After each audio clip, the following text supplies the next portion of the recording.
Salam sejahtera Malaysia, denyut nadi suara rakyat bergema di channel ini. Jangan lupa tekan butang subscribe, like dan share. Malaysia kita punya, cintai Malaysiaku, kita jaga kita.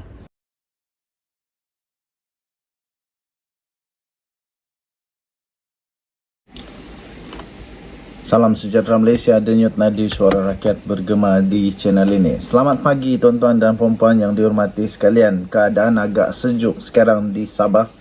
Di kampung saya sangat sejuk sekarang ini kerana ada aircon depan saya.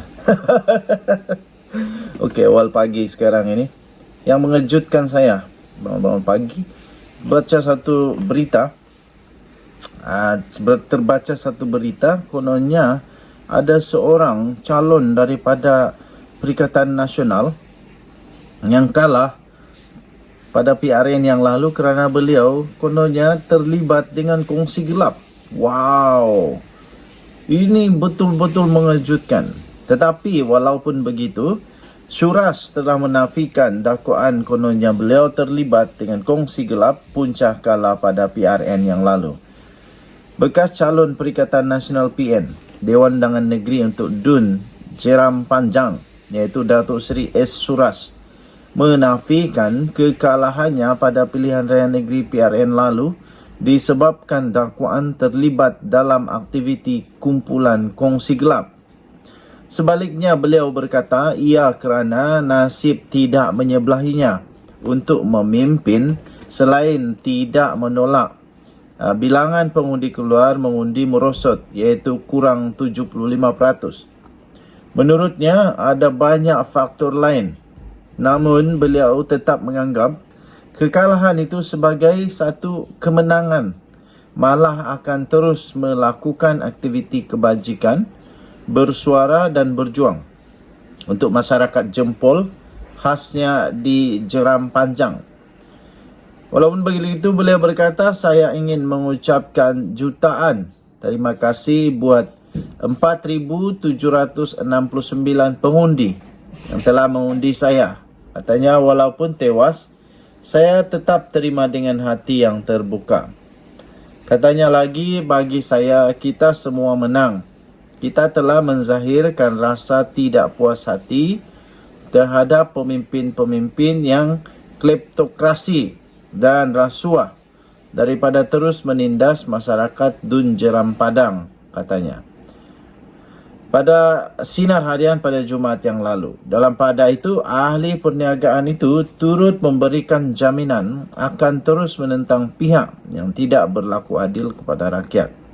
Katanya, saya mohon maaf segala kekurangan dan kesilapan saya sepanjang tempoh berkempen, termasuk juga kepada seluruh jentera pilihan raya PN DUN Jeram Padang, katanya. Pada PRN yang lalu, Suras kalah dengan majoriti hanya 693 undi daripada calon Barisan Nasional yang diwakili oleh Datuk Muhammad Zaidi Abdul Kadir. Okey, jadi beliau, iaitu Datuk Seri Suras ini, menafikan bahawa beliau terlibat dengan kongsi gelap, dan beliau menafikan itu tak betul, dan kekalahannya pada PRN yang lalu adalah kerana tak ada rezeki, bukan kerana beliau terlibat dengan aktiviti kongsi gelap. Tak ada. Jadi bekas calon Perikatan Nasional ini untuk Dewan Undangan Negeri DUN Jeram Padang, Datuk Seri S. Suras, menafikan kekalahannya pada pilihan raya PRN yang lalu disebabkan oleh dakwaan terlibat dalam aktiviti kumpulan kongsi gelap. Okey, jadi sudah diberikan penjelasan, penerangan. Jadi harap tak ada lagi berita-berita yang tak betul. Denyut nadi suara rakyat bergema di channel ini. Bye-bye. Salam sejahtera Malaysia, denyut nadi suara rakyat bergema di channel ini. Salah satu perbahasan paling rancak sekarang di internet ialah tentang satu memo bocor. Ada satu memo, dokumen dikatakan bocor.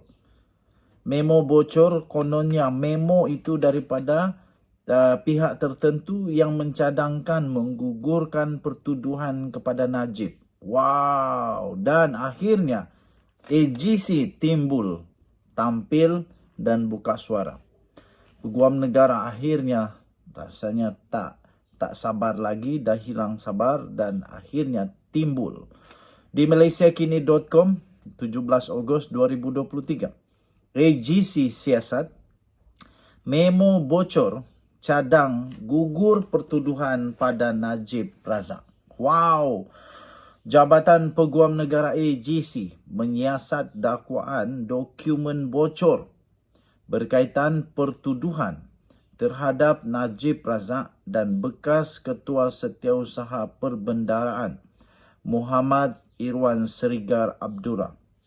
Peguam Negara Idrus Harun bagaimanapun enggan mengulas berkaitan kandungan dokumen 12 halaman itu.